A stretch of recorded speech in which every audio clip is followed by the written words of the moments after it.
All right.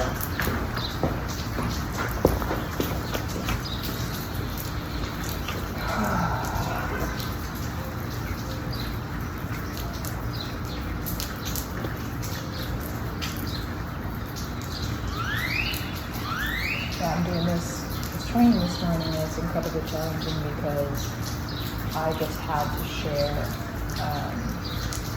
my story. Part of the training is learning how to, the job of being a peer support specialist is that you are listening to someone else's mental health journey and vulnerable experiences and being this support system for them. And so during that, you had to practice sharing your story so that you can be vulnerable first and encourage vulnerability and authentic relationships with people that you're working with. But sharing my story, I always avoid telling my mental health and trauma story specifically because and when I do tell it, I brush it off and I make it a joke, which feels a lot better. And this time around, we had to just share it, and it felt so incredibly uncomfortable that I got incredibly activated. And after sharing it, I was in the training trying to stay present, and I just kept crying and not like, shaking and stuff, just like crying, and my whole body felt activated. It felt horrible. It felt so horrible and miserable. And what I noticed was listening to the other person share was super comfortable and wonderful. I felt connected to them. They were sharing this heavy stuff, and it felt like life-giving to me because I could connect with them. I could be like, yes, and they could hear in my voice that I was relating and that I too had experienced this and that I got it, and that's the job, right? So it's good as it's life-giving to me. But when I was sharing my story, I felt so dysregulated, even though it's just me sharing facts, and usually I can make it through a joke, but that's not the point of the exercise. So I tried it out, and I was so dysregulated. And what's striking me right now, I want to be in this work so that I can help others who feel like me, who have experienced the same dysregulation, mental health challenges, maybe family situation as me, and feel that they're not alone, feel seen, feel validated, right? And that you can function in the world and thrive.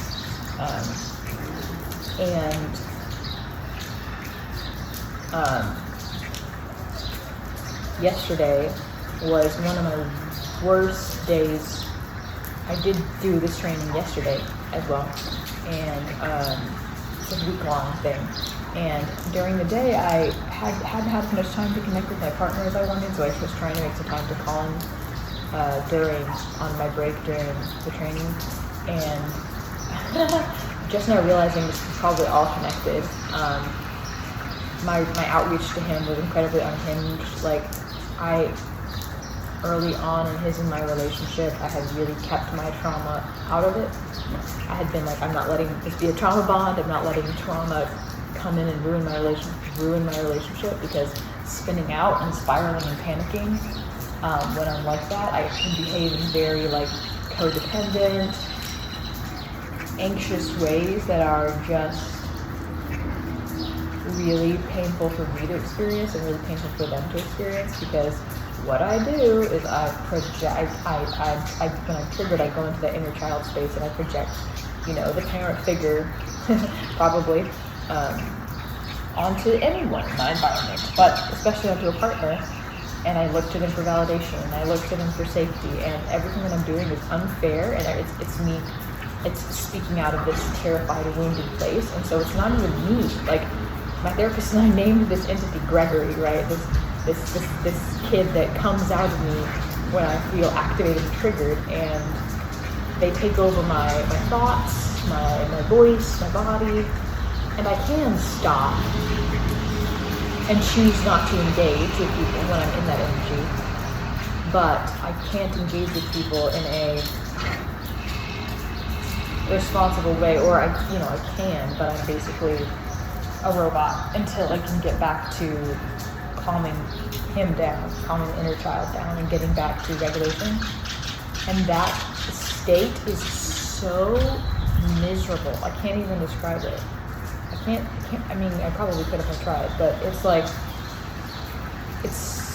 and part of my main concern with it, I think, is that it is so, that energy is so needy and graspy and blaming, and all it thinks about is his own needs. Like, all this inner child wants when they're triggered is like to get their needs met. They don't see, and they do it in a manipulative, or this training is teaching me to call it creative ways, right? When I'm triggered in that way, my inner child is very creative in the ways that they want to get their needs met, and that can be uncomfortable to receive, because it can be very manipulative, and I've kept that version of myself under control for quite a while, until I got sober and into this relationship with this person that's very kind and holds a lot of space. And in doing so, like when I was drinking, I was able to avoid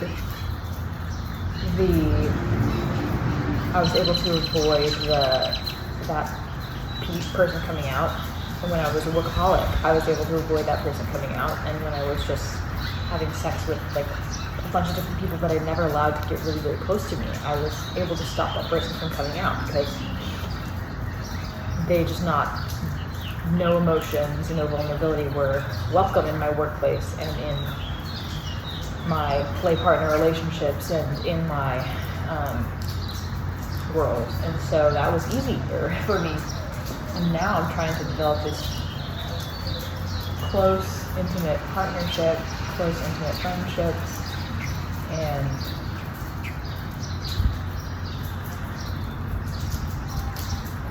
I guess maybe now when I'm sharing this with you is my way of trying to practice and to say that, like yesterday when I was spinning out and I was probably partially triggered by these trainings that I'm doing, I was reaching out to them and just saying, I feel so alone, I feel so lost, I feel so, I need you.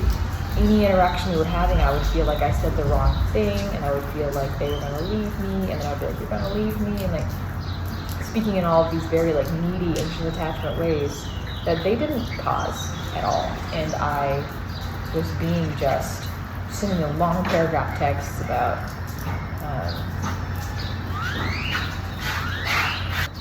I don't want that version of myself to be seen. I don't want that version of myself who's not kind, who's not considerate, who's so out of control to be seen, you know? I don't know. It's providing insight, because yesterday I was calling and texting my partner so emotionally, which is my greatest fear, and it, I guess, made me feel incredibly vulnerable and activated, which my instinct when that happens is to reach out and it's also the worst thing for me, because what I need to do is go self-regulate and then come back to them when I'm regulated, so that I'm not blaming them. And but it's interesting to think about, like, if you also experience any of this, like a very unhinged version of yourself when you get triggered. I used to get triggered for days, and being in that space can be really uncomfortable, and it can make you feel like you're going crazy and ruining all of your relationships. And the one really sweet thing that I will say is that even though I do feel like I let my partner down by being that version of myself in front of them more and more recently, and I need to work on it, is at the end of the day, when I called them, all dysregulated and messed up, I kept apologizing to them. I kept being like, I'm so sorry, I'm so sorry, I'm so sorry. And knowing really that what I was doing was not super helpful. And they were able to come back with, like, I'm fine right now. I have space to hold space for you. I care about you. It sounds like you're asking me to forgive you, but I really think I'm not upset. So maybe you need to forgive yourself. And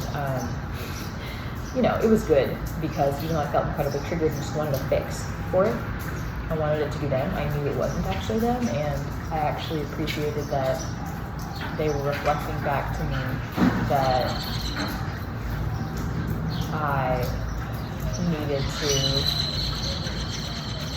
that I was the person that was mad at myself, right? And it wasn't even me, right? It was my parents in my head from when I was a child that were mad at me. And so being triggered like that can be really messy and can be really frustrating, and it can make you feel like you're not sane or available for partnership or connection.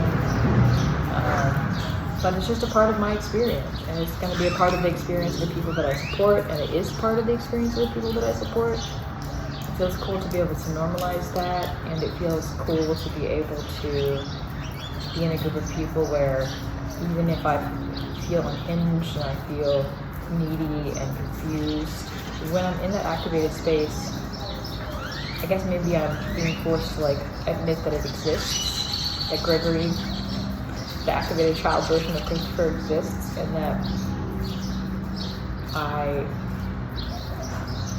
in it sometimes. And maybe just leave it at that. I know that going outside helps, and the breathing helps, and I want to work on this.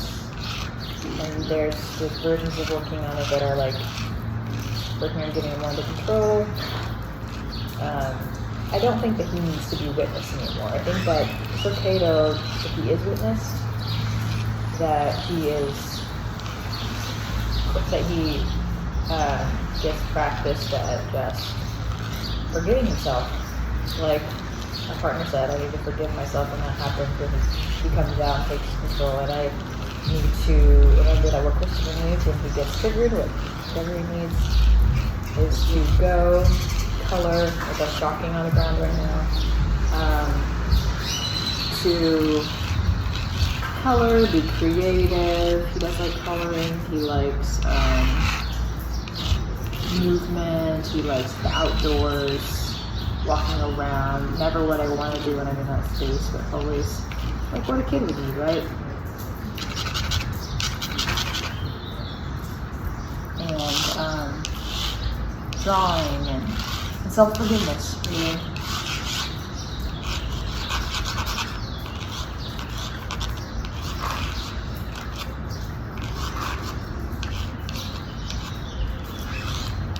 It's interesting how these triggers will come up for us, whether that's like yesterday during the training when also the kids were watching a movie that I used to watch a lot when I was a kid, so I was getting triggered, and being triggered is not a bad thing.